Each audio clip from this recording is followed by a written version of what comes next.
Hi hello guys, మన Suzuki కిచెన్కి స్వాగతం. ఇప్పుడు నేను చేయబోయే రెసిపీ పన్నీర్ కర్రీ.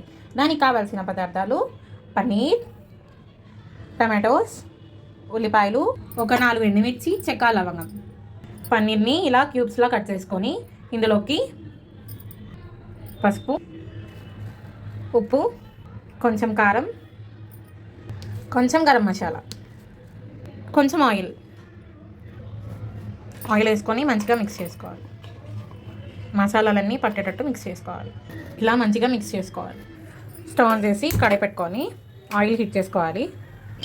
కొంచెం ఆయిల్, ఉల్లిపాయలని, టమాటాలని, చెక్క, లవంగం, ఎండుమిర్చిని కలిపి బాగా ఫ్రై చేసుకోవాలి. ఉల్లిపాయలు, టమాటాలు అయితే మగ్గిపోయాయి. ఇప్పుడు మిక్సీ జార్లోకి తీసుకుందాం. ఇంకొక కడాయి పెట్టుకొని స్టవ్ ఆన్ చేసుకోవాలి. కొంచెం ఆయిల్ అయితే హీట్ అయింది. ఇప్పుడు పన్నీర్ ముక్కల్ని యాడ్ చేసుకోవాలి. లైట్గా ఫ్రై చేసుకోవాలి. ఇవైతే మంచిగా ఫ్రై అయ్యి తీసి పక్కన పెట్టుకోవాలి. ఇంకొక కడాయి పెట్టుకొని ఆయిల్ని అయితే హీట్ చేసుకోవాలి. ఉల్లిపాయ, టమాటా అయితే చల్లగా అయింది. ఇప్పుడు మిక్సీ పట్టుకోవాలి.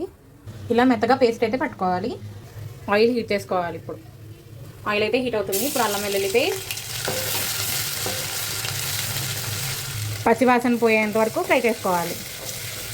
అల్లం వెల్లుల్లి పేస్ట్ ఫ్రై అయిపోయింది. ఇప్పుడు కరివేపాకు, కొంచెం పుదీనా, పచ్చిమిర్చిని అయితే యాడ్ చేసుకోవాలి. ఫ్రై చేసుకోవాలి మంచిగా. ఇప్పుడు మిక్సీ పట్టుకున్న పేస్ట్ని అయితే అందులో యాడ్ చేసుకోవాలి. మంచిగా వేసి ఫ్రై చేసుకోవాలి. ఇప్పుడు ఇందులోకి ఉప్పు, పసుపు, కారం యాడ్ చేసుకోవాలి. పసుపు, ఉప్పు, ఎండుమిర్చి వేసాం కదా, ఇప్పుడు కారం.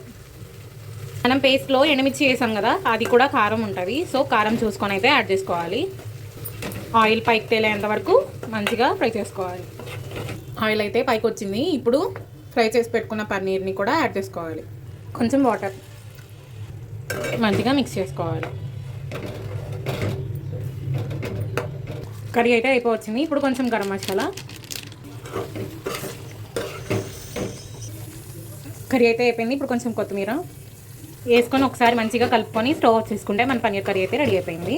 సర్వింగ్ బౌల్లోకి సర్వ్ చేసుకోవాలి. అంతే, పన్నీర్ కర్రీ అయితే రెడీ అయిపోయింది.